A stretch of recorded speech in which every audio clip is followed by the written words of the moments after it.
Geopolítica y Petróleo.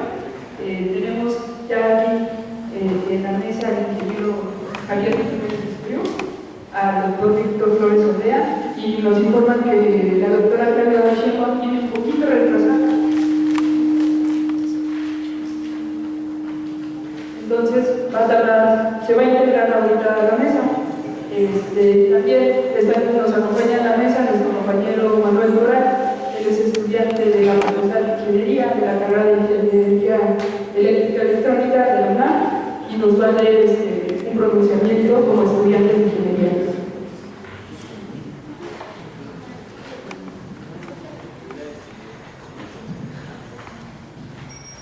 Muy buenas tardes, soy Manuel, les agradecemos que estén aquí en este foro sobre la reforma energética. Como ya me dijeron, soy estudiante de la Facultad de Ingeniería y voy a leer un pronunciamiento sobre por qué estamos en contra de la reforma energética. La reforma energética, acaba de llegar la doctora Claudia.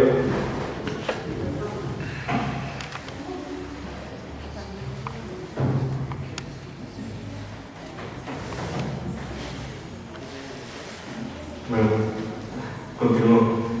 La reforma energética que plantea el gobierno de Enrique Peña Nieto atenta contra la soberanía nacional, ya que significa entregar la renta petrolera a las grandes transnacionales extranjeras. Esto lo ha venido disfrazando en los medios como la modernización que Pemex necesita, cuando en el fondo se trata de la privatización de la industria petrolera.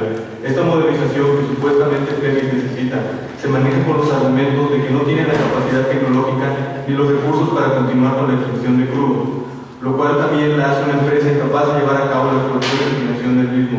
Sin embargo, Pemex es la principal empresa de nuestro país, es uno de los grandes pilares de la economía nacional desde la expropiación petrolera de 1938, llevada a cabo por el presidente Lázaro Cárdenas, ya que aporta el 40% del presupuesto nacional. Pemex es la empresa que más paga impuestos. Por ejemplo, durante los últimos 12 años ha pagado 7.3 millones de pesos por conceptos de impuestos, y tan solo el año pasado transfirió más de medio millón de pesos, lo que equivale a 29 años del presupuesto de la UNAM, o 138 años de subsidio a la UNAM, o 78 años de financiamiento al IPN. Por ello, creemos que abrir a Pemex a la iniciativa privada no es la mejor opción que se tiene para modernizarla, dado que uno de los peores panoramas es que termine siendo rematada como se hizo con Mexicana de Inversión. La modernización se puede lograr desde adentro, capacitando ingenieros y desarrollando la tecnología necesaria en nuestras universidades. Lo anterior se podrá lograr eliminando la corrupción que existe en Pemex y liberándola de la carga fiscal que se le mantiene. Así, las universidades públicas, en conjunto con Pemex, podrían reactivar la producción y refinación de crudo. Con esta colaboración sería posible incrementar los espacios de las universidades y mejorar la calidad de estos. El ceder el petróleo a las transnacionales extranjeras conllevaría a la implementación de cuotas en las universidades públicas. Las crisis financieras que acarrearía la venta del petróleo mexicano dejará sin recursos a la nación, eliminando la posibilidad de que generaciones posteriores tengan acceso a la educación y a una buena calidad de vida. Si se nos arrebata el combustible de nuestro motor energético, México caerá en una grave crisis presupuestal que pondrá en riesgo el financiamiento de la educación pública. Es por ello que a los estudiantes nos concierne ser críticos y evaluar las llamadas reformas estructurales que se pretenden imponer desde el gobierno federal, porque ponen en riesgo nuestro futuro. Es por ello que nos manifestamos en contra de la reforma energética de Enrique Peña Nieto, porque significa perder las grandes conquistas alcanzadas durante la expropiación petrolera de 1938. Sería atentar contra nuestra historia y contra todas aquellas personas que se unieron para lograr algo que parecía imposible, porque la modernización, como se mencionó antes, es posible lograrla fortaleciendo las universidades públicas, creando profesionales con la capacidad de sacar adelante a nuestro país, porque nuestro futuro depende de que defendamos lo que históricamente es nuestro. Atentamente, redes universitarias, estudiantes y académicos de la UNAM, UAM, IPN, UACM, UPN y ENAM. Bueno, esa es la postura de redes universitarias ante la reforma energética. Y ahora procederemos daremos la palabra a los ponentes que invitamos el día de hoy, que se encuentra con nosotros la doctora Claudia Sheinbaum. Ella es doctora en Ingeniería Energética por la UNAM. investigadora del Instituto de Ingeniería de la UNAM y experta en temas energéticos. Al doctor Víctor Flores Olea, que es fundador de la Facultad de Ciencias Políticas y Sociales de la UNAM y fue director de la misma. Al ingeniero Javier Jiménez Espriu, que fue director de la Facultad de Ingeniería, fue presidente de la Academia Mexicana de Ingeniería y subdirector comercial de Pemex. A esta mesa también se invitó al licenciado Pedro Joaquín Caldwell, que es el titular de la Secretaría de Relaciones Exteriores, y pues no ha llegado, no ha llegado, esperamos que se una en el transcurso del foro. Y también al licenciado César Camacho Quirós, presidente del CEN del PRI. Como les digo, esperamos que se unan durante lo que va a durar esta mesa. Sí. Y bueno, cedemos la palabra al doctor Víctor Flores Olea.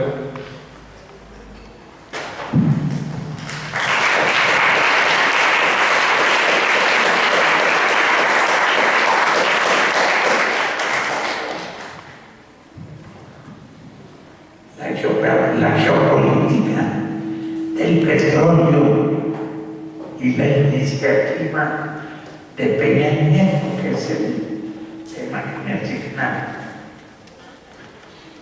El gobierno de Enrique Peña Nieto dijo, sobre todo el presidente y su secretario de Hacienda, Luis Videgaray, entre sus principales ofertas de mercadotecnia para venderle a la opinión pública su iniciativa de que se formulen contratos de utilidad compartida con personas o empresas petroleras privadas, desde luego, sobre todo extranjeras, lo cual está expresamente prohibido por los artículos 27 y 28 constitucionales que se pretende eliminar en su texto actual por el Congreso de la Unión y los congresos de los estados, otorgando manos libres a los empresarios de aquí y allá, de cualquier parte, sobre un recurso que desde 1938, fecha de la nacionalización del petróleo por Lázaro Cárdenas, se considera un bien de la nación de su servicio. Tal vez este sea el concepto fundamental. Los hidrocarburos tienen una importancia estratégica clave para cualquier plan de desarrollo, crecimiento e industrialización. Dentro de este concepto nos encontramos con el hecho innegable de que hoy el 90% de las reservas mundiales de petróleo están ya en manos, sobre todo de petroleras estatales, lo cual significa que antes las todopoderosas grandes petroleras internacionales, como las famosas 10 hermanos, concentran hoy reservas en algunas pocas regiones del mundo y potencialmente en el Golfo de México y en el Mar del Norte. O bien deben limitarse esas privadas a operar como socios minoritarios de las empresas de las petroleras estatales. Además de lo anterior, debe considerarse que las grandes petroleras estatales están incursionando en nuevos sectores del mercado energético mundial mediante la compra de empresas.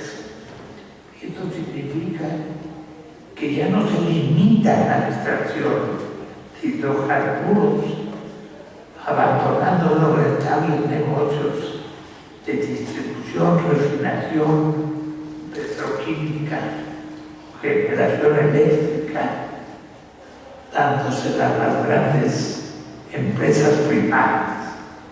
Este viraje último hace que las compañías petroleras soberanas sean cada vez más importantes y rentables en los mercados energéticos mundiales.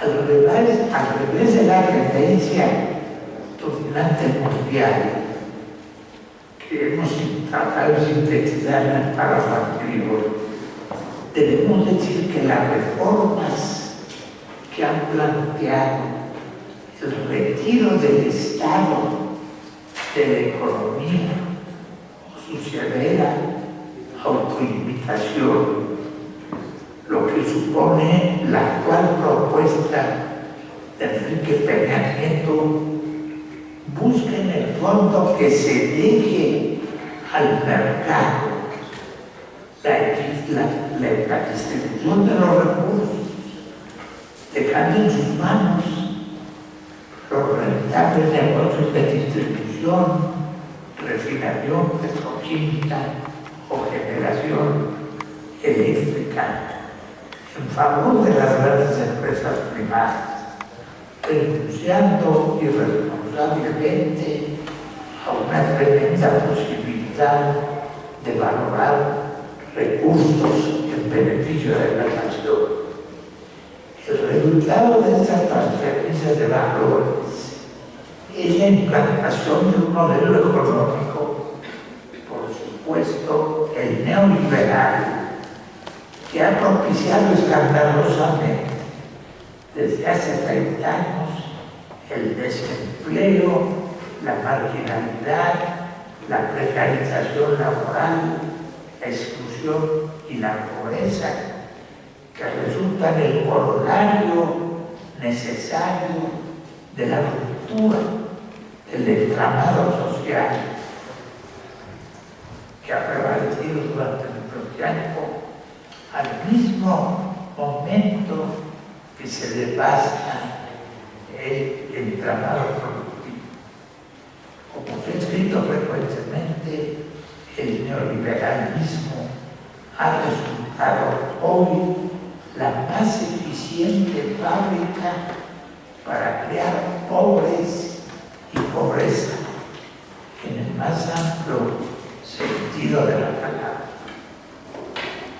Uno de los principales objetivos de este plan desindustrializador independiente, puesto que de eso se trata, tratándose de México, ha sido el sector de los hidrocarburos, y como podrá sospecharse, tanto el Fondo Monetario Internacional como el Banco Mundial han sido fichas esenciales en la presión política y económica desatada para lograr estas reformas.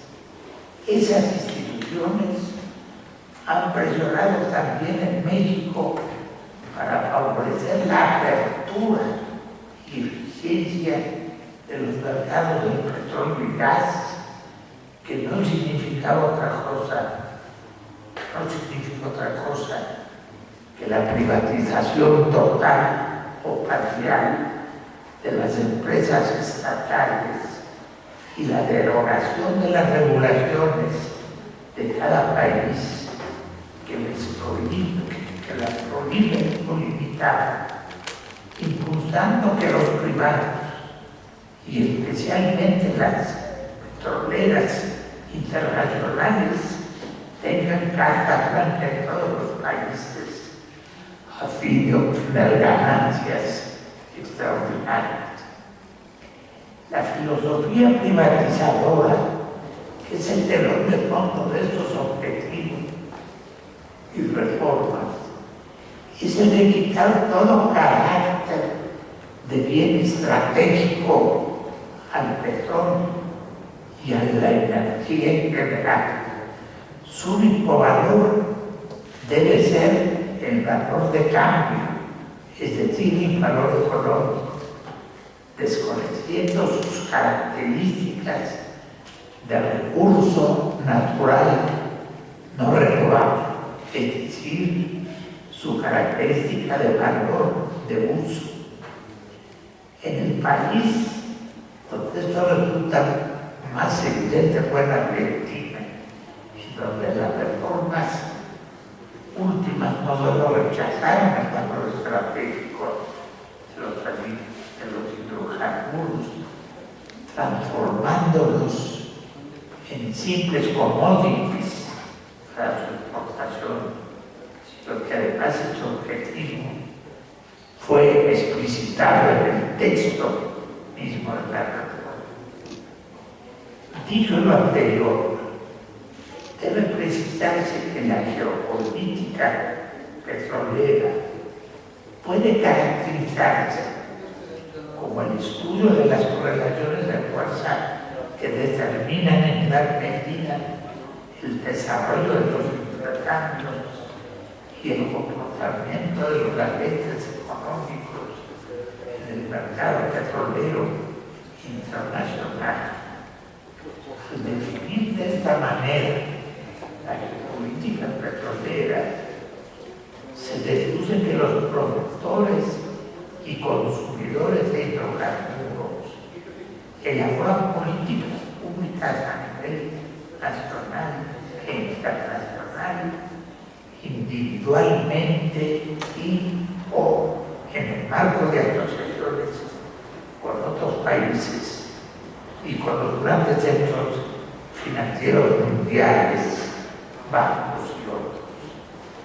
A esto habría que añadir que la creciente escasez del petróleo como recurso no renovable tiende a exacerbar las tensiones ya conocidas en el siglo XX, particularmente en Oriente Medio, que en 2007 seguía poseyendo los más grandes recursos petrolíferos mundiales.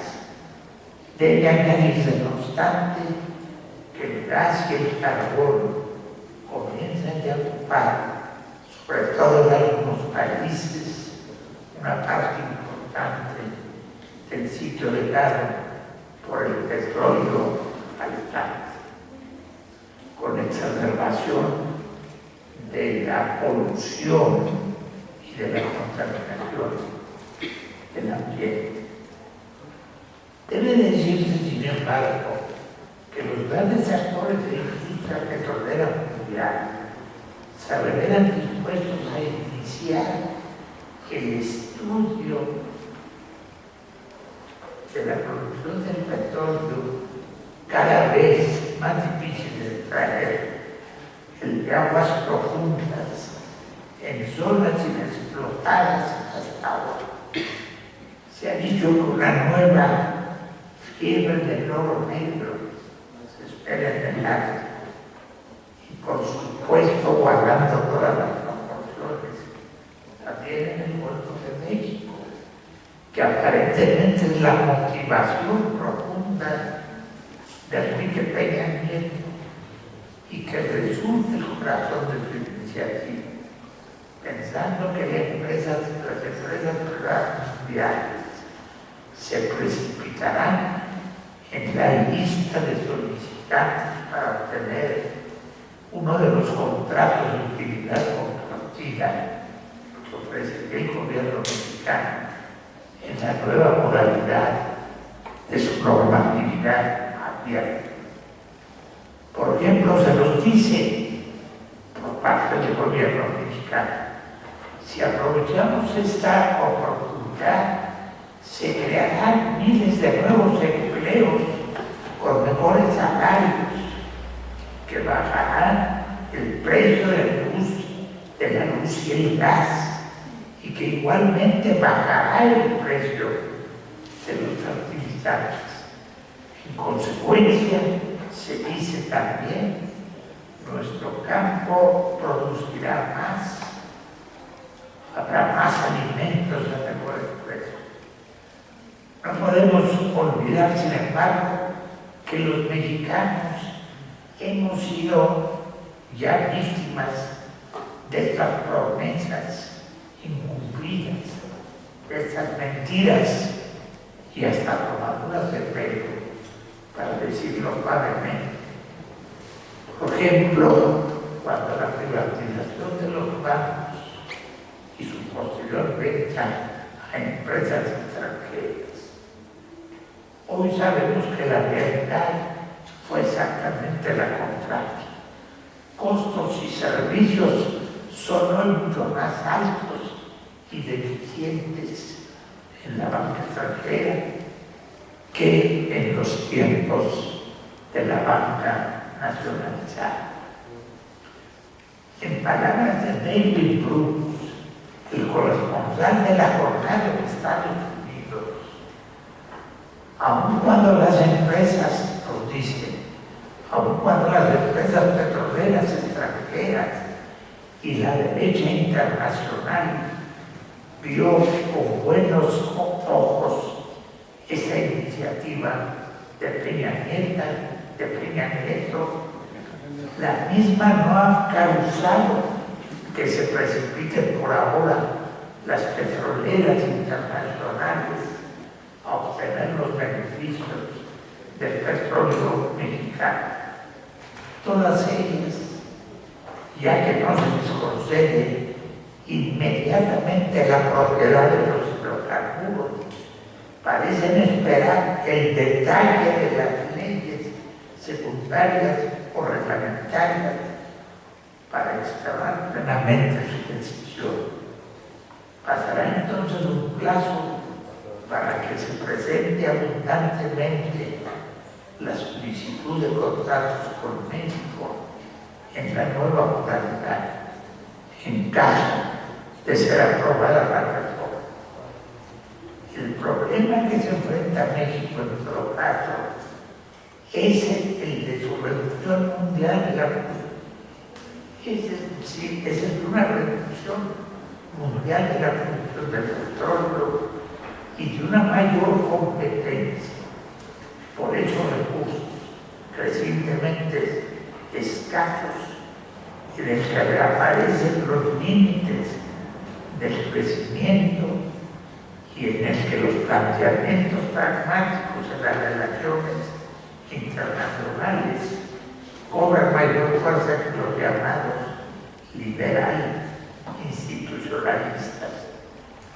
Todos sabemos que los enfoques pragmáticos y realistas en materia petrolera, sobre todo dominantes en Estados Unidos, se han orientado por el camino bélico, originando, por ejemplo, las invasiones de Irak y Afganistán, por arriba de la opinión y voluntad de la comunidad internacional, ya que tales empresas militares se dieron unilateralmente por la potencia sin pasar por la criba de Naciones Unidas.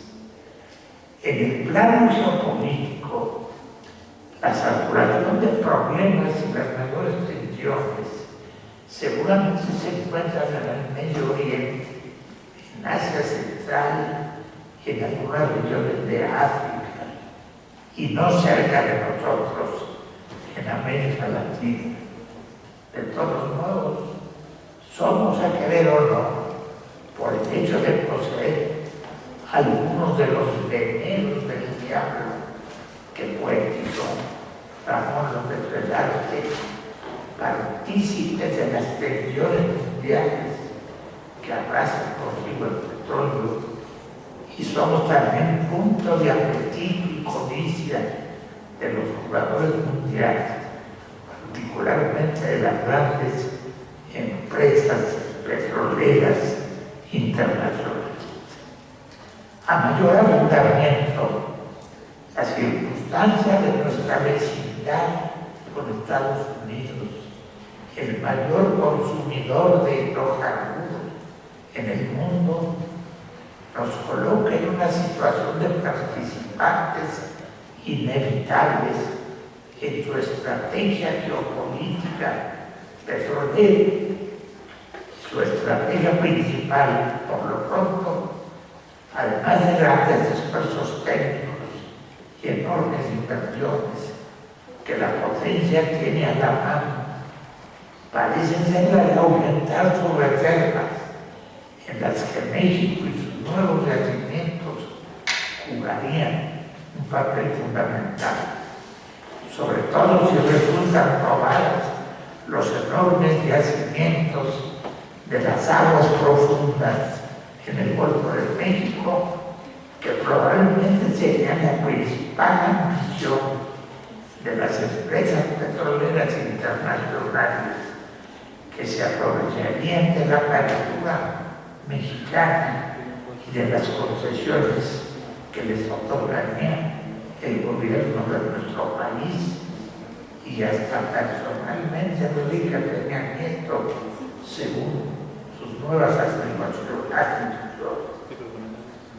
Lo anterior nos hace presumir que la apertura mexicana, que además significa la liquidación en su texto actual de los artículos 27 y 28 constitucionales, ha implicado ya presiones indudables de la parte estadounidense que las multiplicará exponencialmente para realizar o para lograr la propiedad de nuestra riqueza petrolera, y no solamente la participación en ciertos contratos de utilidad compartida, como los planteados hasta ahora. Es decir, las grandes petroleras preferirían absolutamente obtener la propiedad de las reservas mexicanas en el suelo que simplemente compartir las eventuales ganancias del negocio, de lo que resultaría el total despojo a México de esa riqueza que tanto nos ha costado en la historia.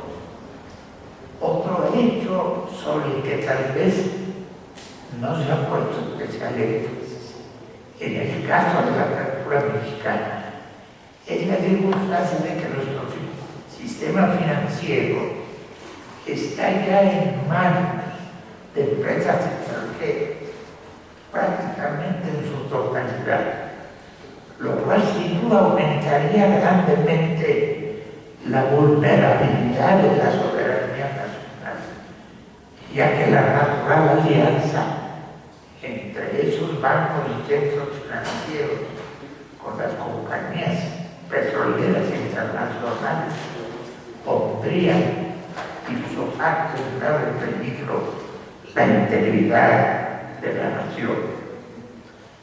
El hecho concreto es que la situación actual de la geopolítica petrolera mundial plantea una serie de interrogantes mayores sobre las que todavía no hay respuesta final, pero que apuntan todas consistentemente a la reducción de nuestra capacidad de decisión e inclusive de nuestra existencia como país independiente en caso de aprobarse la iniciativa de reformas planteada por Enrique Peña Nieto.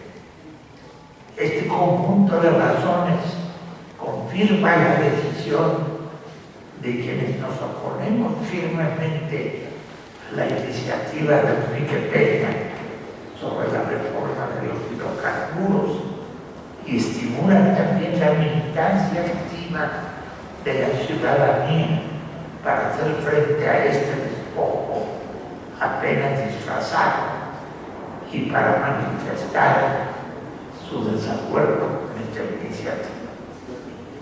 Todos recordamos que está en juego y en grave riesgo la existencia de México como país soberano e independiente.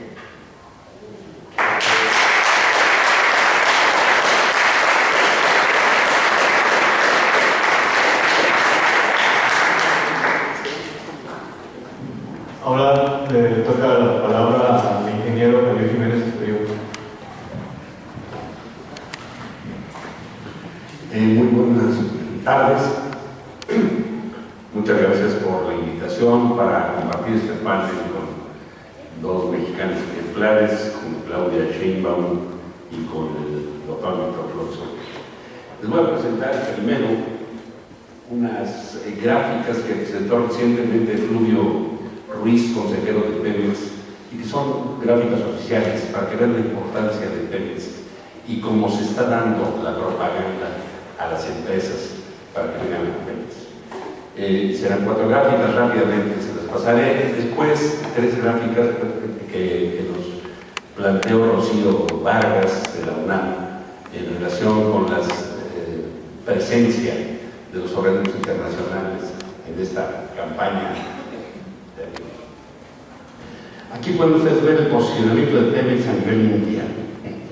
Es la más importante en México, desde luego de todas las empresas, el quinto productor de petróleo crudo en el mundo y la 11ª empresa integrada de todas las compañías petroleras del planeta. Ahí hay un pequeño índice. En 2000 éramos la 6ª, hoy somos la 11ª. Pero de 2008 a 2012, como ustedes ven, ya hay de las 11 empresas, hay 6 que son empresas nacionales. La segunda gráfica nos muestra las empresas petroleras más rentables del mundo. Y ahí ustedes ven cómo está México ubicado, cómo está Pemex ubicada en el lugar número 2 de las empresas petroleras más rentables, después de Exxon y muy arriba de las Shell, de Statoil, de BP, de Chevron o de Petrobras. Pemex es la segunda empresa más importante del mundo en utilidades antes de impuestos. Abajo hay una gráfica de la presentación que se ha hecho a los inversionistas, en donde pues dan la propaganda para que vengan a invertir. Ustedes ahí ven lo que habla del margen bruto de petróleos mexicanos, el margen de legalidad, o sea, lo que Pemex produce y lo que obtiene antes de impuestos, derechos, depreciaciones y amortizaciones, es la empresa más rentable del mundo antes de impuestos. Pero claro, le quitamos uno que otro impuesto. En la siguiente gráfica, ustedes ven la contribución que ha sido para el gobierno mexicano. En el último año yo me perdí un poco en las cifras que dio nuestro compañero al principio, porque las dio en pesos y creo que eran de miles de millones de dólares.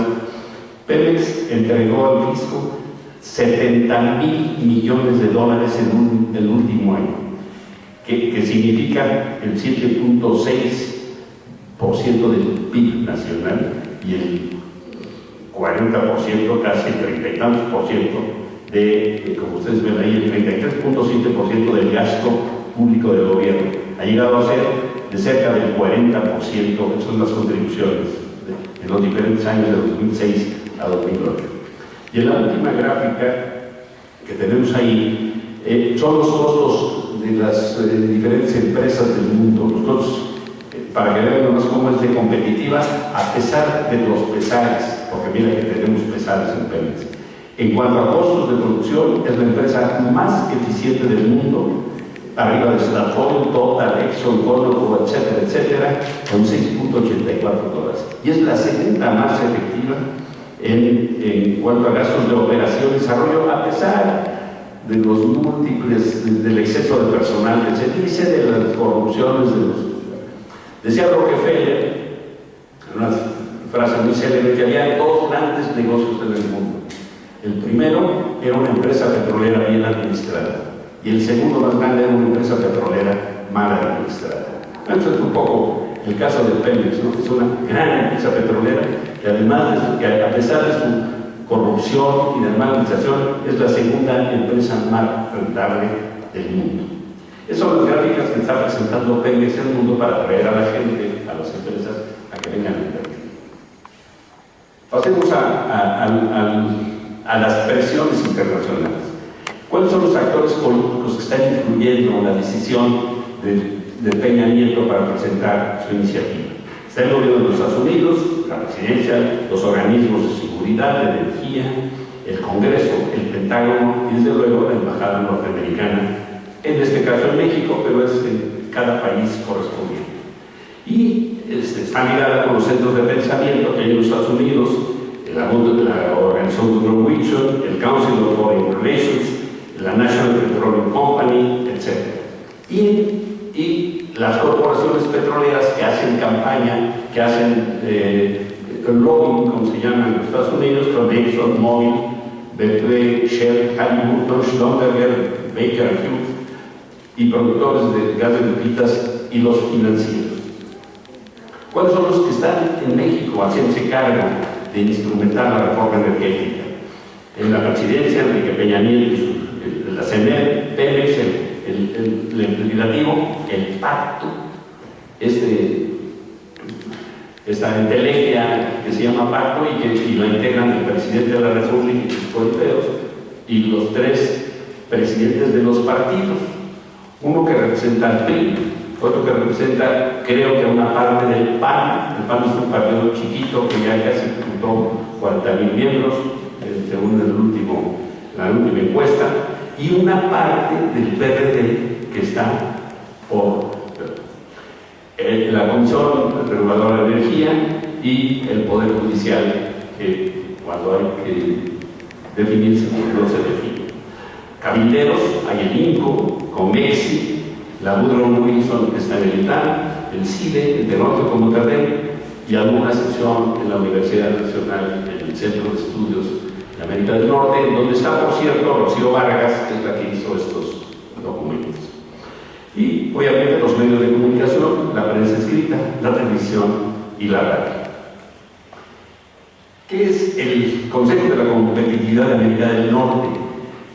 Son los grupos esos mexicanos. Está integrado por corporaciones de Estados Unidos, Canadá y México, y en este último forma parte del Consejo de Hombres de Negocios, y de ellos surge la ASPAN, este proyecto de América del Norte de constituir un solo país, que ya una de las legisladoras norteamericanas habla como mi patria, habla de Canadá, Estados Unidos y México, país para el cual hay que garantizar la seguridad energética.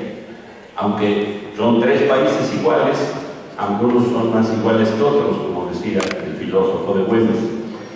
Está también el Instituto Mexicano de la Competitividad, el INCO, que es el que elabora las propuestas para hacerlas llegar al presidente y al Congreso mexicano.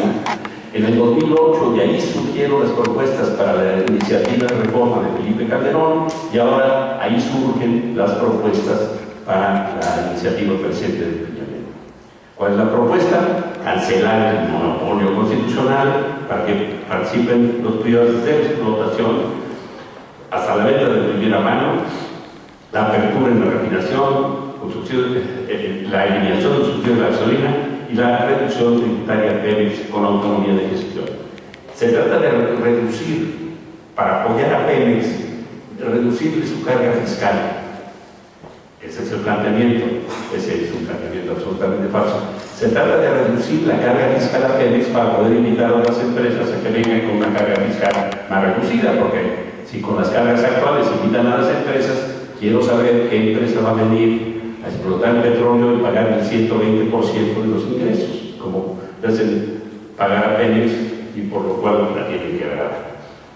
Otra frase célebre que menciono, lo que mencioné de Rockefeller, les diría una de Carlos Slim, que, bueno, no frase, una conversación conmigo, en una ocasión estábamos en una mesa social, y me dice: oye, Javier, ¿qué opinas de un gobierno que tiene una empresa petrolera que le cuesta $6 o $10 sacar el petróleo y lo vende a 100 y tiene su empresa quebrada? Y le dije: pues opino lo mismo que tú. Y ahí se quedó la conversación. Bueno, yo les diría que he reiterado en múltiples ocasiones que los planteamientos para concluir que la privatización es necesaria adolecían de múltiples defectos. Insuficientes en el análisis económico, discutibles desde el punto de vista técnico, inconsistentes en el aspecto legal, ignorantes de contenido histórico, ayunos de sensibilidad política y carentes de patriotismo. Hace tiempo también se han instrumentado en nuestro país, como aquí dijo hace un momento un profesor del Politécnico, en forma maquiavélica, políticas públicas destinadas a desmantelar las capacidades nacionales, principalmente de los organismos públicos, condiciones que, fundadas en la convicción de las autoridades, en la falta de talento nacional, en una incapacidad innata para resolver nuestros problemas propios, en la necesidad de recurrir a otros para hacerlo, no han hecho sino favorecer a las empresas extranjeras. No hemos aprendido una lección fundamental. La autodeterminación tecnológica es cuestión de supervivencia nacional. La moderna tecnología de la dependencia es crear la dependencia de la tecnología. Antes se invadían territorios, hoy se apropian industrias y mercados. En esta guerra de conquista que hoy llamamos competencia, nuestros gobernantes han encomendado precisamente a nuestros contendientes, o tal vez aceptado sumisamente de ellos, el diseño de nuestras estrategias. ¿Qué diferencia hay entre el conquistador que, empuñando un mosquete, vino a llevarse nuestro oro en nombre del rey, y el ejecutivo de las transnacionales que armado con una presentación de McKinsey, viene a buscar la cesión de la renta petrolera en favor de la Exxon, la Chevron o la Shell? ¿Quieres que el mundo adopte la agenda económica de los Estados Unidos?, dice la tesis de las becas Fulbright. Toma a algunos de sus jóvenes de edad impresionable, adoctrínalos en las escuelas del IBE, regrésalos a su país y asegúrate de que los nombren secretarios de Estado para que desde el púlpito de su ministerio implementen con el fanatismo y la ceguera de un dogma religioso el Evangelio según Uncle Sam. En 1990, John Williamson, economista del Banco Mundial, elevó ese Evangelio según Uncle Sam al nivel de Sagrada Escritura en un documento que tituló El Consenso de Washington, en el que se prescriben las condiciones con las instituciones financieras internacionales, el Banco Mundial, el Fondo Monetario Internacional y otras, otorgarían créditos a los países en desarrollo. Instituciones, claro está, financiadas por los gobiernos de los países industrializados, que llegan a sus cargos de poder con los donativos de campaña de sus grandes corporaciones, principalmente las petroleras internacionales. Entre las condiciones figuraban, en primerísimos lugares, la eliminación de subsidios y la privatización de los servicios y de los públicos, entre ellos el más lujoso de todos, que es el del petróleo. En 1992, Davidson Voodoo, un execonomista del Fondo Monetario Internacional, en un acto de contrición declaró que las condiciones impuestas por estas instituciones no buscaban mejorar las condiciones de los países de desarrollo, sino satisfacer las necesidades económicas de los países industrializados. Fue bajo las presiones internacionales que muchísimos países empezaron a ceder el jugoso negocio del petróleo a las petroleras privadas, como describiré más adelante, con nefastas consecuencias. Fue esta presión internacional la que llevó a México a prender decisiones de triste memoria como la bancaria y episodios negros como el Cobaproa, y que ahora vuelve a amenazarnos energéticos. Y antes, nuestros gobernantes iniciaron una privatización disfrazada, simulada, silenciosa, traidora y cobarde. Petróleos Mexicanos se dividió en 4 subsidiarias con el objeto de venderlas una por una, iniciando con la petroquímica básica, luego el gas natural, siguiendo con la refinación y culminando la entrega del patrimonio nacional con la cesión de la renta petrolera. A principios de los 90 se dio el primer esfuerzo privatizador con la intención de vender los complejos petroquímicos del Pemex, que el nacionalismo de la opinión pública impidió. Ante esto, nuestros gobernantes, lejos de cumplir con su deber y cuales niños emberrinchados ante la falta de satisfacción de su capricho, condenaron a la petroquímica básica a la inanición, privándola de la inversión que su mantenimiento, fortalecimiento y desarrollo requerían. Luego fue el gas natural, en un embate de cabildeo legislativo que exigía la apertura del mercado del gas y la privatización de la Comisión Federal de Electricidad, que estaba liderado por la hoy tristemente célebre Enron. Otra vez, el nacionalismo de la opinión pública impidió los cambios constitucionales que la venta del CFE requería, ante lo que nuestros gobernantes volvieron a traicionar al pueblo con una protección disfrazada y escondida bajo la figura de los productores y dependientes de energía. ¿Cómo se puede argumentar que el sector eléctrico no se ha privatizado cuando hay más del 35% de la electricidad para el servicio público la generan las grandes transnacionales privadas? Siguiendo órdenes del Banco Mundial, nuestros gobernantes habían ya cedido el diseño de las estrategias eléctricas a las grandes corporaciones. En el caso del gas natural y la electricidad a Enron, empezamos a generar electricidad no con lo que nos convenía generarla, agua, viento, sol, combustorio, sino con lo que a Enron le convenía vender, gas natural. En vista de que la apertura del sector eléctrico venía aparejada de la entrega a manos privadas del negocio de gas natural, los altos mandos de Pemex volvieron a faltar a su deber y limitaron las inversiones en materia de gas, dando como resultado la importación masiva de gas natural comprado a las grandes transnacionales y los cuellos de botella que su transporte implica por la falta de inversión de Pemex en gasoductos. Pero sin duda, de las privatizaciones simuladas, la más dañina y intencional es la renta petrolera que hoy adquiere nuevo impulso. Nos engañaríamos si simulamos que la discusión de hoy en día es sobre si empezamos a otorgar concesiones o contratos en los que se comparta la renta petrolera, los llamados contratos de riesgo. Estos ya se han venido celebrando en forma inconstitucional y por tanto ilegal, bajo denominaciones eufemísticas como la de contratos de servicios múltiples o incentivados, compartiendo la renta petrolera ligada al pago del éxito de la explotación. Los contratos incentivados que ha celebrado por Pemex implican el pago por esta de los costos de extracción del contratista y además una cuota por barril, haciéndolo sin duda partícipe del éxito de la explotación, lo que es anticonstitucional. Son verdaderas concesiones celebradas en total contravención al texto constitucional. Estos contratos son los que se quieren legitimar con las modificaciones constitucionales propuestas por Peña Nieto. Contratos que tienen además el defecto de ser una invitación abierta a la corrupción. Ante la complejidad de la explotación de un yacimiento petrolero, resulta absolutamente imposible supervisar los costos de extracción y comprobar, aun cuando utópicamente no hubiera corrupción, que los reembolsos no son en realidad con un múltiplo muy superior a los costos reales.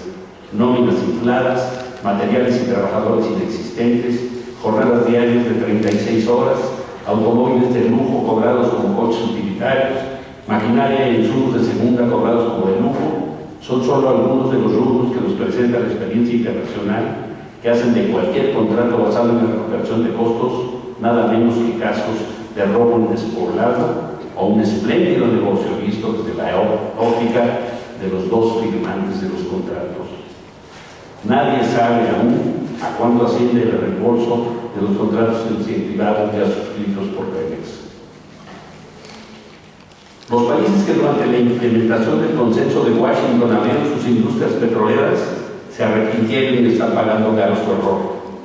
Pero por lo menos ellos tienen la excusa de la falta de experiencias internacionales previas y de un escenario de precios de alrededor de $20 por barril, haciendo la alternativa privatizadora menos aberrante que ahora.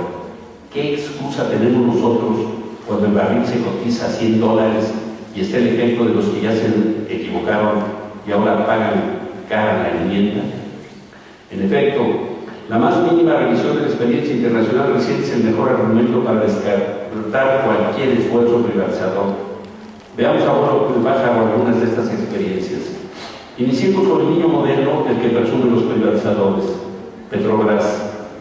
Brasil abrió la industria y ahora tiene a Petrobras, que es una empresa muy eficiente, y digan los apologistas del libre mercado, aceptándolo sin conceder. Premisa cuestionable que mi argumento no requiere cuestionar por hoy. La pregunta es no solo si Petrobras es eficiente, sino para quién es eficiente. Como todas las petroleras privadas, Petrobras genera muchísimas utilidades para sus accionistas, a quienes es más fácil encontrar en los lujosos penthouses de Nueva York que en las favelas de Sao Paulo o Río de Janeiro. Dándose cuenta de la gran disparidad de lo que quedaba en Brasil, el 10% de regalías en un principio, y las utilidades que iban a dar fuera, en 2007, al descubrirse los yacimientos del Presal, se creó una empresa 100% estatal, Petrosal, y se instrumentó un mecanismo que llevó en 2010 al gobierno brasileño de Lula a llevar de 39% a 48% la participación del Estado en Petrobras. Esto es, el gobierno brasileño de Lula decidió recuperar acciones de la empresa, renacionalizar parte de ella para verificar la sangría que a Brasil le ha significado la cesión de la renta petrolera a los accionistas extranjeros de Petrobras. Así sería Pemex, tal vez más la industria petrolera, no Pemex, muy buena para los accionistas extranjeros. Pasemos a otro ejemplo estrella de los privatizadores, Statoil. El caso noruego es quizá el más alejado de los esfuerzos privatizadores mexicanos. Antes de los 60, Noruega no contaba con la industria petrolera. Cuando se descubrieron grandes yacimientos, los noruegos atinadamente se dieron cuenta de que convenía a sus intereses era la creación de una empresa estatal fuerte y que con su propia tecnología fuera capaz no solo de desarrollar sus yacimientos, sino competir en la industria internacional. Ante la falta de experiencia, crearon un sistema de asociación con grandes empresas petroleras en donde lo primordial no era la producción, sino la transferencia tecnológica y con reglas que exigían un alto contenido nacional. Por cada ingeniero de las transnacionales debía haber por lo menos 2 de la empresa noruega. Fueron así recibiendo tecnología internacional y desarrollando una industria propia que las ha convertido en una de las principales petroleras del mundo. ¿Cuán diferente de los contratos incentivados mexicanos en donde además de cubrir sus costos, compartimos las utilidades con quienes hacen lo que según nuestros manichistas gobernantes nosotros no podemos y sin la más mínima posibilidad de recibir tecnología? Analicemos lo que pasó en Bolivia, por ejemplo. Se dio a las presiones del Banco Mundial y durante los 90 concesionó la explotación de los yacimientos petroleros. Para 2005, y no obstante que las inversiones de los contratistas habían quedado ya totalmente amortizadas, estos recibían el 82% de la producción de los yacimientos. El Estado boliviano, una realidad del 18%. Esta situación se convirtió en insostenible y en mayo de 2005 Bolivia decidió implementar un nuevo instrumento directo a los hidrocarburos que reducía la participación de las petroleras al 50%. Estas no lo aceptaron, llevando al gobierno de Bolivia a renacionalizar la industria en el año 2006. El caso de Venezuela también resulta de interés. La ley petrolera de 1975 establecía disposiciones similares a las que encontramos hoy en el derecho mexicano, prohibiendo las concesiones y los contratos de riesgo. Tal como aquí, funcionarios venezolanos se dieron la tarea de disfrazar como contratos de servicios lo que eran en realidad concesiones. Un artículo de agosto de 2010 del Oxford Energy Forum en los Estados Unidos describe los contratos celebrados por estos funcionarios en los términos siguientes. Los contratos de servicio venezolanos en el fondo eran todo excepto contratos puros de servicios. Se dieron el control sobre el petróleo en grandes áreas durante 20 años y la contraprestación se basaba en el volumen o el valor de las producciones.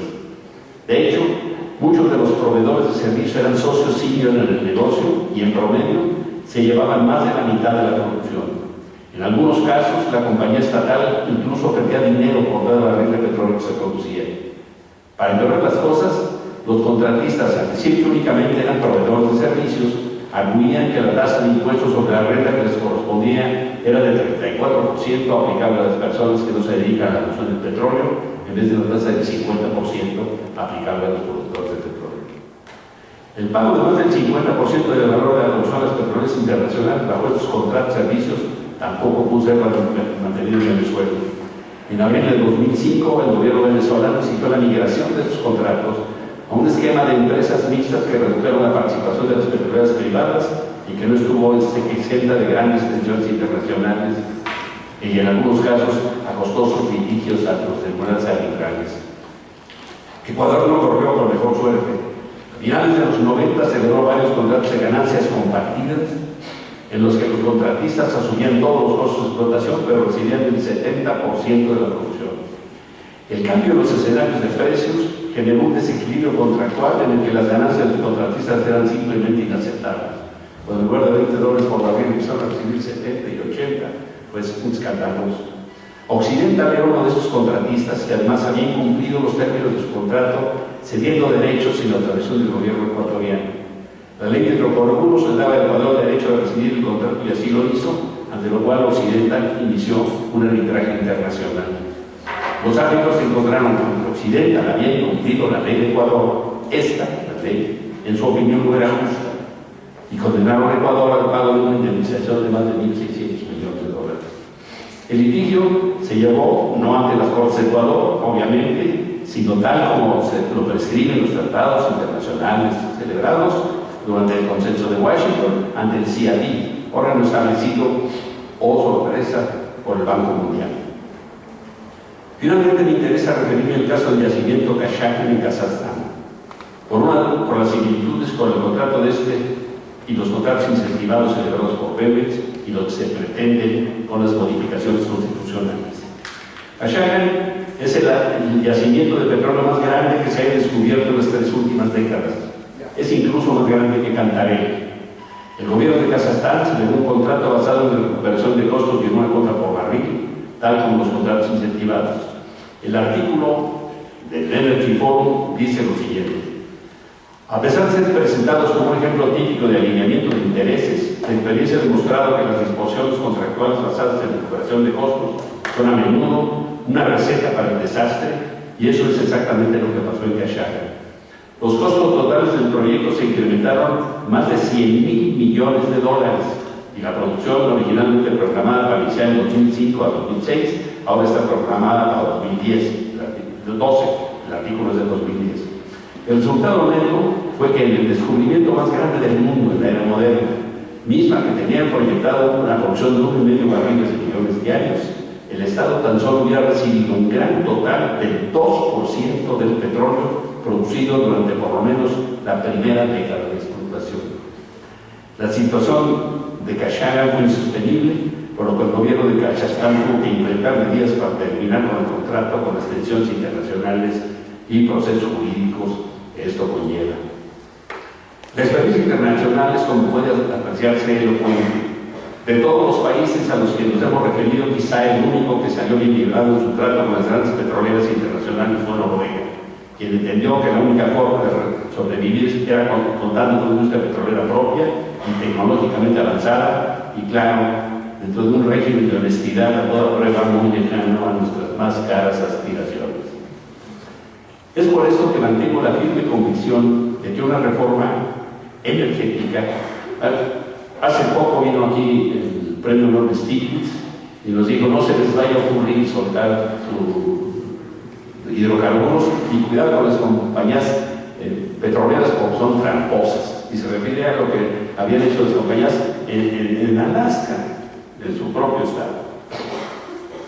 Es por eso que mantengo la firme convicción de que una reforma energética es en efecto necesaria, pero no la que ofrece el presidente Peña Nieto, que busca esencialmente entregar a la inversión privada el crecimiento de la industria corriente hacia abajo desde la refinación.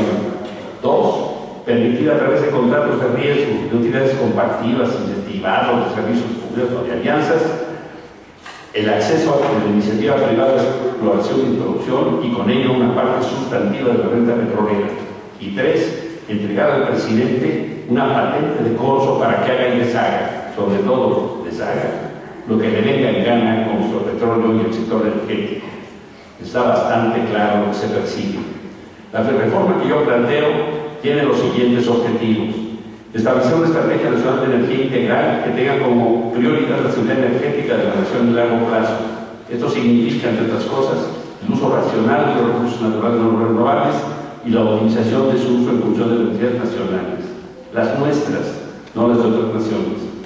Esto es contradictorio con los intereses del sector privado, para cuyas inversiones buscan la mayor rentabilidad en el plazo más breve, y de los intereses de otros gobiernos como el de Estados Unidos, que se reserva sus reservas, presionándonos para privar nuestra producción y saciar su sed de hidrocarburos. 2. Fortalecer a Pemex y a CFE, restablecer el nivel que un día tuvieron los institutos de mercado del petróleo y de dimensiones eléctricas e invertir en nuestras capacidades de ingeniería.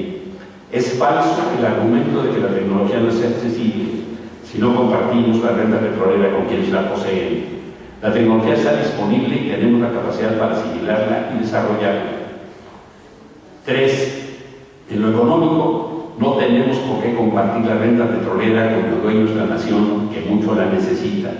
No tenemos por qué ofrecer una parte del espléndido negocio que nos ofreció la naturaleza, aunque nos la haya escriturado el diablo, y que podemos y debemos manejar nosotros. Es falso también el argumento de que no tenemos dinero. Tenemos los hidrocarburos, para cuya exploración y explotación razonable existen créditos y mecanismos financieros, habida cuenta de la alta rentabilidad de los procesos de producción, refinación, venta, petrolíferos, etc. Para obtener créditos es lo que se busca en acercamientos de créditos de aceptación de la SEC para incorporar las reservas o el interés económico de los contratos a los estados financieros de las empresas contratadas. Debemos reformar la situación de Pemex y CFE para que fuera del presupuesto y de la Federación esté en capacidad autónoma de gestión y manejo de sus recursos. 4. Lo ético, hay que limpiar el sector energético de corrupción e ineficiencia, tanto de sus sindicatos lastre como de las élites voraces de políticos e industriales escrupulosos que en la corrupción y la connivencia encuentran su modus vivendi y enriquecen desmedidamente, y trabajar con honestidad, inteligencia, eficiencia, capacidad profesional, planeación, supervisión adecuada y patriotismo. Establecer un verdadero sistema de transparencia y rendición de cuentas con observadores ciudadanos. Y 5. Respetar el espíritu y la letra de la Constitución como exige el Estado de Derecho y el verdadero pacto nacional, que ese sí es por México. Estamos persuadidos, y todas las encuestas de opinión lo ratifican, que la inmensa mayoría de los mexicanos está en contra de la reforma energética del gobierno, y aunque éste tenga el voto suficiente de la mayoría de los representantes populares, que ni son representantes de nadie ni son populares, para aprobar su ley sin reglamento claro, que ahí se prenderá a dar la puntilla a la soberanía y al patrimonio de la nación.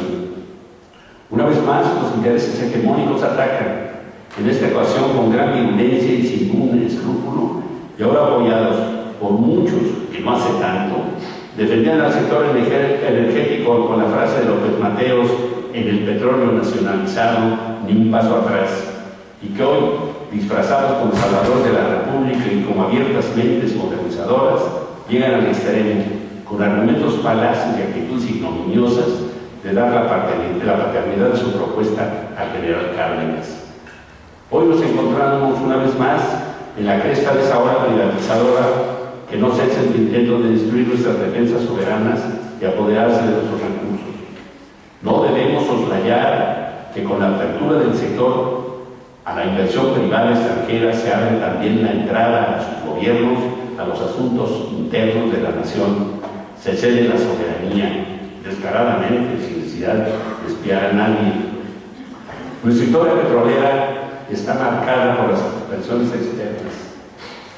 Lo tuvimos con Porfirio Díaz, que luego de acomodar las leyes para dar seguridad a la inversión extranjera, palabras que hoy se repiten, para los que los inversionistas fueran dueños de los recursos, se actuó contra Madero con un impuesto del timbre, se ejerció presión severa contra Carranza, quien había establecido en el 27 constitucional la propiedad de la nación sobre los recursos del subsuelo, impidiéndole reglamentarlo, y los dos últimos tuvieron que morirse. La sufrió Obregón con los acuerdos de Bucareli, la sintió Calles en un intento de reglamentar el 27 y la padeció Lázaro Cárdenas, que decidió en actitud valiente, visionaria y soberana nacionalizar la industria petrolera ante la presión convertida en arrogancia y prepotencia. La presión continuó con Alemán, que autorizó los contratos de riesgo, mismos que fueron cancelados por López Mateos. Generaciones anteriores han resistido los embates de las potencias extranjeras en su afán de quedarse con nuestro petróleo. La nuestra deberá hacer lo propio para poder decir con Guadalupe Victoria: gloriados mexicanos de la parte tan considerable y rica que os ha tocado en los negocios del universo, y para tratar de vencer la fatídica lácara que Francisco Zarco sentenciaba diciendo: hay no sé qué de ritmo trágico en la historia de México que hace perder a los aptos y honrados en beneficio de los ineptos y ladrones. Porque si por ellos antes perdimos la mitad del suelo que nos habían tocado en esos negocios del universo, no podemos ahora aceptarles la amenaza de entregar buena parte de la riqueza de nuestro subsuelo.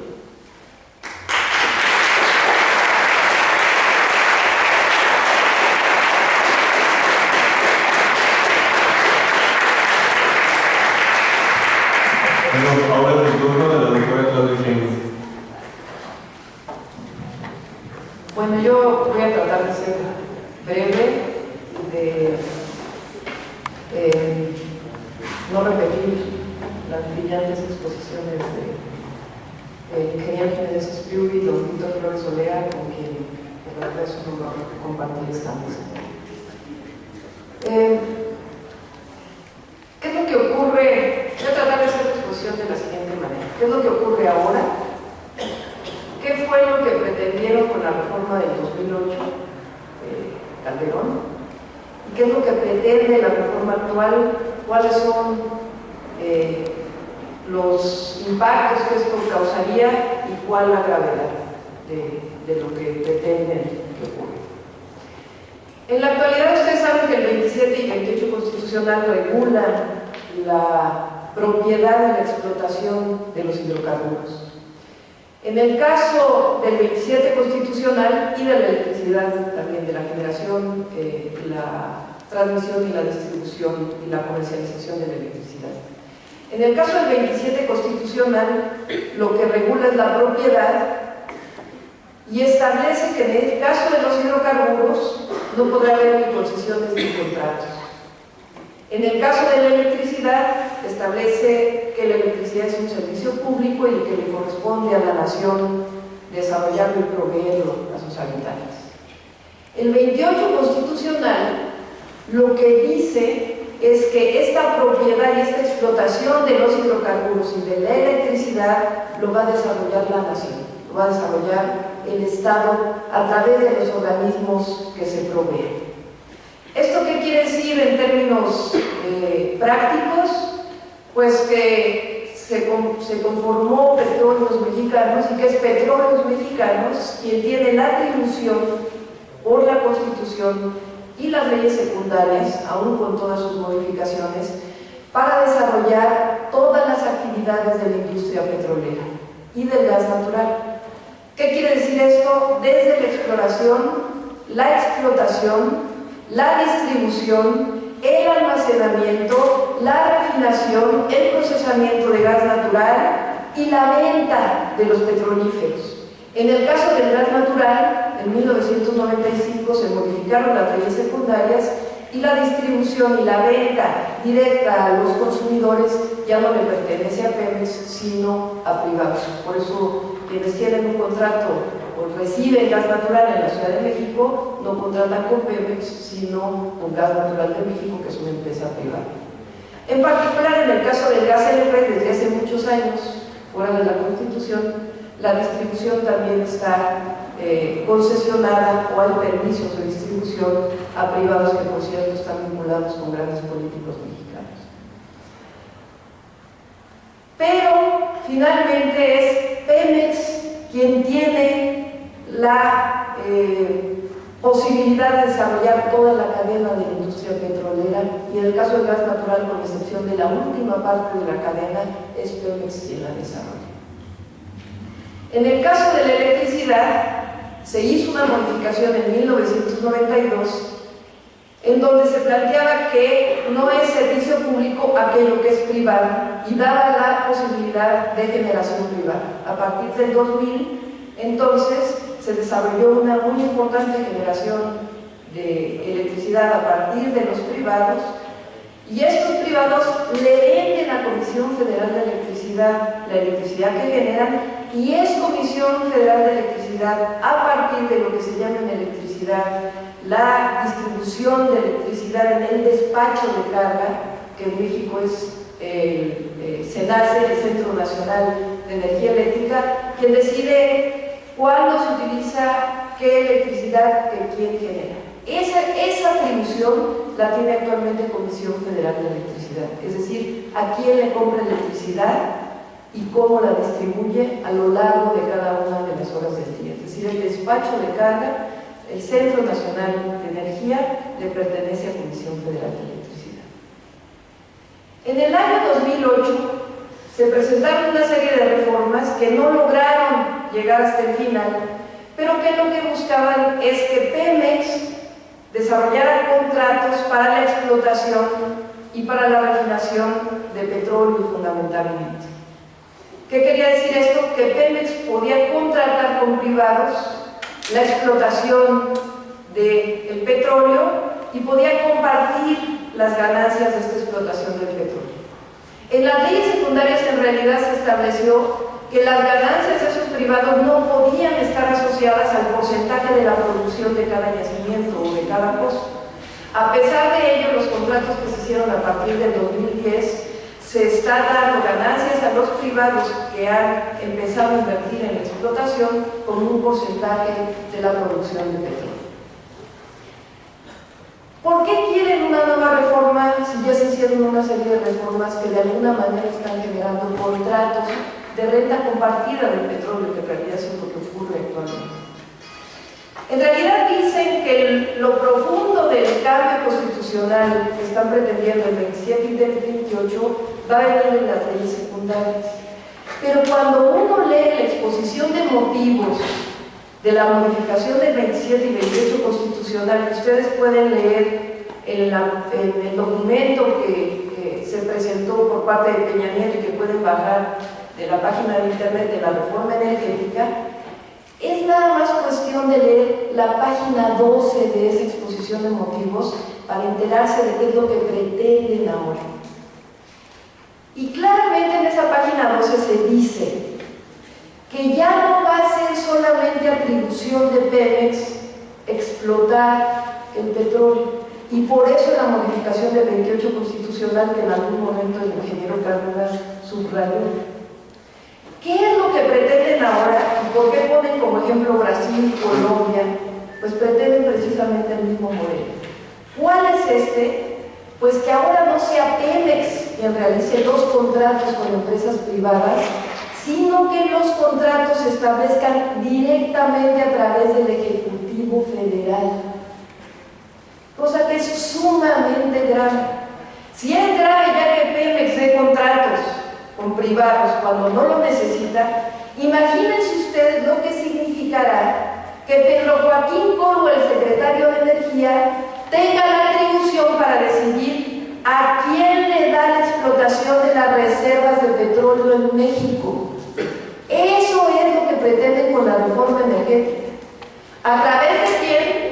De la Comisión Nacional de Hidrocarburos, que es una comisión que se creó con la reforma del 2008 y que es un órgano ni siquiera descentralizado, sino desconcentrado de la Secretaría de Energía, a través de la cual pretenden dar los contratos. Es decir, ya ni siquiera va a ser Pemex, con la historia de Pemex, con la experiencia de Pemex, con su consejo de administración, como empresa petrolera, quien va a tomar la decisión de si se hacen contratos o no con privados, sino va a ser un organismo fuera de Pemex, dependiente directamente del presidente de la República, quien va a decidir a quién se le otorgan los contratos para explotación de petróleo. Eso lo dice claramente en la página 12 de la exposición de motivos. Va a ser el Ejecutivo Federal, no Pemex, quien realice los contratos con las empresas petroleras para la explotación de las reservas. ¿Qué significa eso? Que alguien dependiente de Peña Nieto, porque ya sabemos cómo se eligen los comisionados en nuestro país, va a tener en su escritorio las reservas de petróleo y va a decidir transparentemente, como se hace en México, a quién le otorga qué parte del territorio nacional para la explotación de petróleo y para la explotación de gas natural. Por si esto fuera poco, esa misma comisión o cualquiera otra que vayan a crear, pero dependiente directamente del Ejecutivo Federal, va a tener también la atribución para dar permisos para la refinación, para la distribución, para el almacenamiento y para la comercialización de los petrolíferos. Es decir, por eso yo escribí un artículo en la jornada que decía, EPN dice, el petróleo soy yo.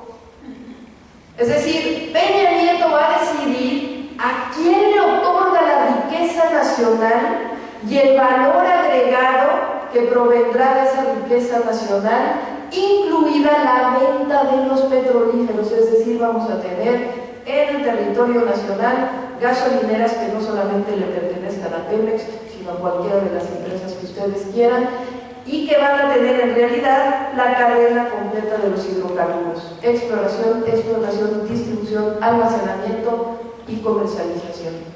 En realidad son concesiones disfrazadas.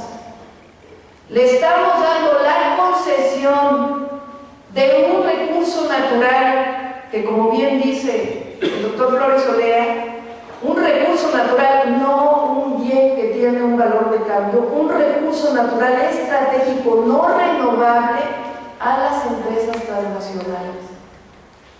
¿Por qué creen que Shell, Exxon, BP no contratan ahora con Pemex? Pues porque no les cae bien ser subordinados de otra empresa petrolera que además es nacional. Pero si ahora el contrato se lo va a otorgar directamente el gobierno mexicano, pues ya no hay ningún problema para que inclusive, como en algún momento lo denunció la jornada, puedan poner en la bolsa de valores las reservas de petróleo de México, porque finalmente van a tener el contrato para la explotación de esas reservas por los próximos 30 o 35 años. Gravísimo. No me lo estoy inventando, tienen ustedes que leer nada más esa página para quitar Pemex por gobierno federal. En el caso de la electricidad, lo que hacen es que liberan la parte alta, es decir, la generación para los privados, y el despacho de carga, es decir, la distribución, a quién le compran, cómo se consume la electricidad, a cada una de las horas del día por las características de la electricidad, lo van a sacar de Comisión Federal de Electricidad. Y van a crear una entidad fuera de Comisión Federal de Electricidad. Imagínense ustedes que entonces ahora Pemex y Comisión Federal de Electricidad le van a tener que pedir permiso al gobierno federal, al ejecutivo, para poder extraer petróleo y quién sabe, a lo mejor también exportarlo. Porque ¿por qué no? Si ya tienen el contrato para la explotación de petróleo, ¿por qué no van a tener la posibilidad de exportar ese petróleo?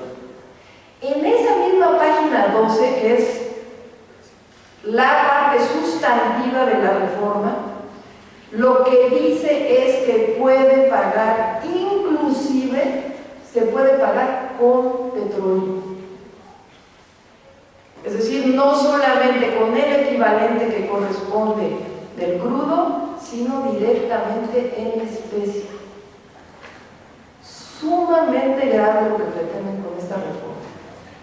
Entonces, en ese supuesto tache que le ponen, ni concesiones ni contratos, y en la modificación del 28 constitucional, donde le quitan la exclusividad al Estado para la explotación y la transformación de los hidrocarburos y de la electricidad, y que dicen, eso lo dirán las leyes secundarias, pues sencillamente estamos entregando un patrimonio tan importante como el petróleo, el gas natural y la electricidad mexicana. Es grave por lo que ya se ha dicho aquí, con el adicional de que además ahora resulta que el objetivo en el mundo es producir más petróleo.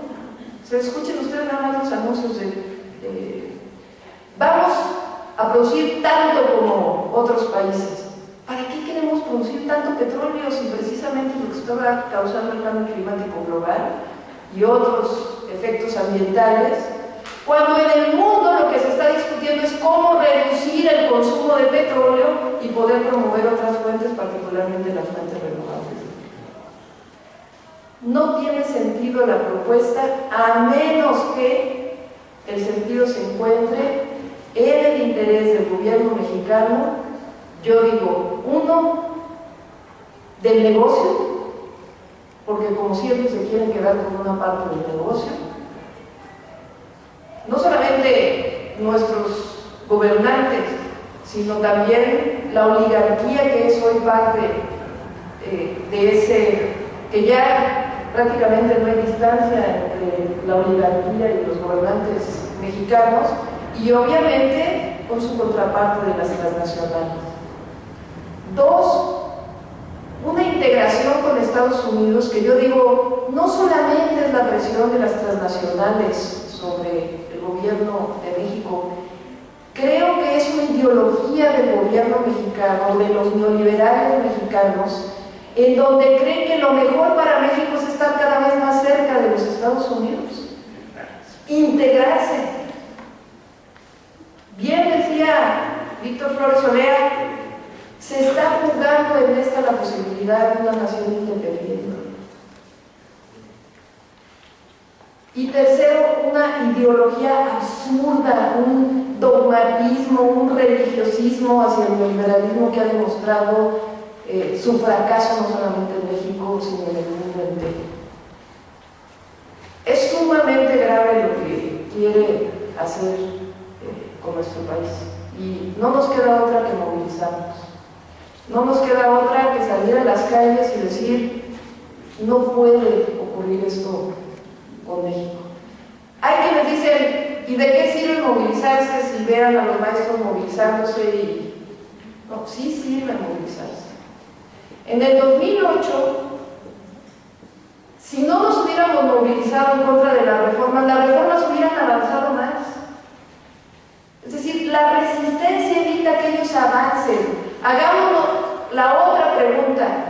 ¿Qué ocurriría si no nos movilizáramos? Pues entran como cuchillo en mantequilla. Si nos movilizamos, al menos resistimos y evitamos que las reformas sean tan brutas o tan brutales. ¿Qué caso es un sinónimo en este caso? Sí sirve movilizarse, sí sirve resistir y sí sirve en la historia de México mostrar que son millones y millones de mexicanos los que están en contra de la entrega de nuestra patria. Muchas gracias.